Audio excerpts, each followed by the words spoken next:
गलत मत बोलो, मधुर बोलो, प्रेम से बोलो और ईमानदारी से बोलो। इसका नाम है स्वाहा।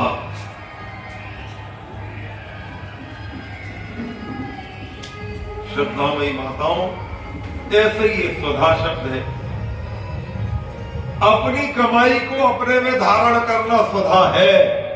बेईमानी का भोजन, बेईमानी का कपड़ा, बेईमानी का पैसा कभी स्वधा नहीं बनने दे।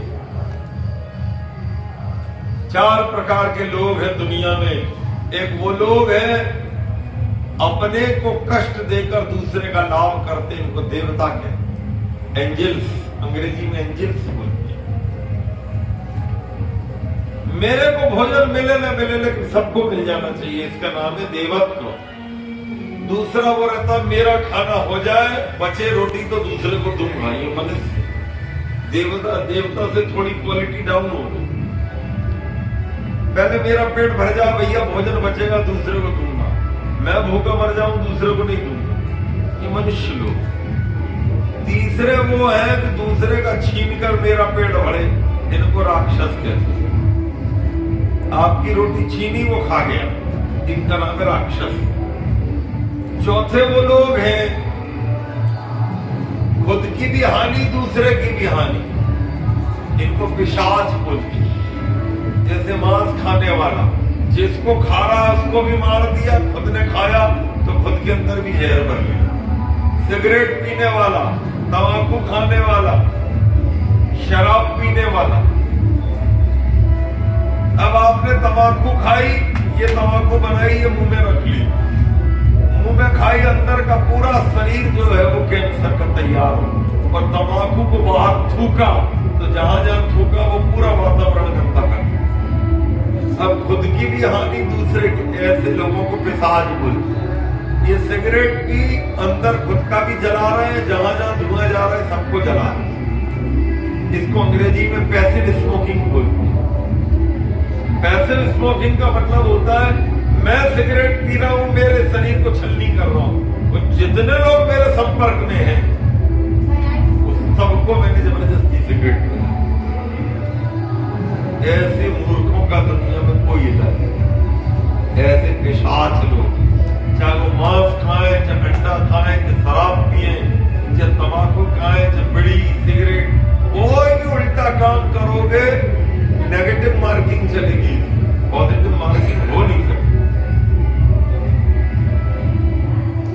ये पिशाच लोग बम विस्फोट करेंगे, खुद भी मर जाएंगे, सैकड़ों लोगों को भी मार देंगे। अभी इन्होंने कश्मीर में बिल्कुल नए जिनका विवाह हुआ उनको गोली मार दी, 27-28 आदमी मार। कोई कर्नल था, कोई व्यापारी था, कोई कहीं से आए, बेचारे घूमने आए, उनकी पत्नियों को नहीं मारा, पतियों को गोली मार के चले गए। वो बोला कि मोदी को बोल देना कि हमने गोली मारी। मोदी जी बड़े नाराज हुए, उन्होंने 5 प्रतिबंध लगा दिए पाकिस्तान में।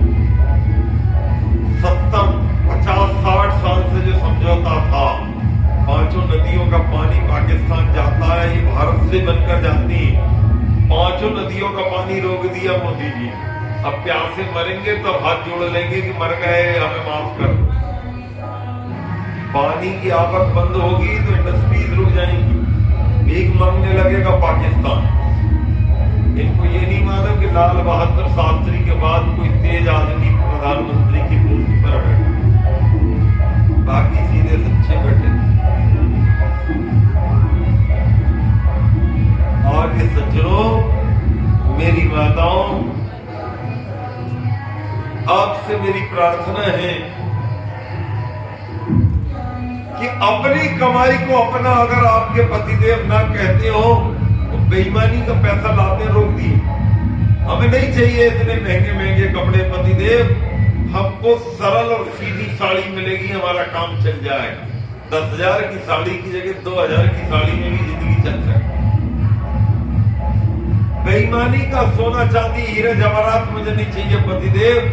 तुम अच्छे रहो, तुम्हारे बच्चे अच्छे रहे और तुम ईमानदार रहो, मेरी जीवन की सबसे बड़ी संपत्ति। इसका नाम है स्वदया परिहिता।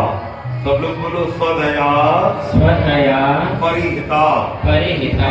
ये एक क्वालिटी है, ये माताएं अपने घर में पैदा कर सकती हैं। अपने पतिदेव को, अपनी धर्म पत्नी को इन चीजों के लिए राजी करो, अपने माता पिता को राजी करो कि हमें 2 नंबर का पैसा नहीं चाहिए। क्या करेंगे ऐसे पैसे का जो बच्चों को बिगाड़ दे? अगर गलत पैसा आता है तो गलत पैसा जाता है, तो वो गलत जगह जाता, सही जगह नहीं जाता। दूसरा शब्द है दीक्षया गुप्ता। अब ये दीक्षया गुप्ता क्या है? अंग्रेजी में एक शब्द उसको कहते हैं अकाउंटेबिलिटी, जिम्मेदारी।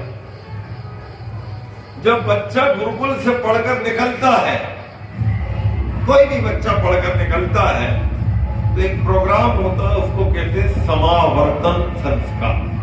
अंग्रेजी में इसको कहते हैं कन्वोकेशन। जब मैं महाभारत से पढ़कर निकला तो मेरे गुरुदेव की आंखें भर गई थी। ये राजस्थान की बात, एक बहुत बड़े विद्वान थे, उनकी अब डेथ हो गई। उनका नाम था डॉक्टर वेदपाल जी सुनीत। वहां मेरा छोटा सा स्नातक समारोह, बहुत बड़े विद्वान थे, उनकी जोड़ के विद्वान कम है। जंगल में रहते थे हम, बच्चे लोग वहां रहते थे, चूल्हे में रोटी बनानी पड़ती थी। और वो मेरे जो बाकी मित्र थे, कोई प्रोफेसर बनेगा, कोई कुछ बनेगा, मैं तो शुरू से ही था कि मुझे इसी राह पर चलना। तो जब वो कन्वोकेशन समावर्तन होता है तो उसका आचार्य को उपदेश देता, कभी आप संस्कार विधि में वो उपदेश पढ़िएगा। जब बच्चा गुरुकुल में एडमिशन लेता है तब भी उसके आचार्य उसको उपदेश देते हैं। भाई वो दोनों ही उपदेश बड़े मान। इसी को दीक्षा कहते हैं दुनिया वालों, इसको दीक्षा कहते हैं। दीक्षा का मतलब क्या होता है? मेरी संस्था से तुम पढ़कर जा रहे हो बेटा, एक भी काम ऐसा नहीं करना कि मेरी गुरुकुल का, मेरे स्कूल का, मेरे कॉलेज का नाम कलंकित हो जाए। आप कहेंगे गुरुजी कलंकित होना क्या होता?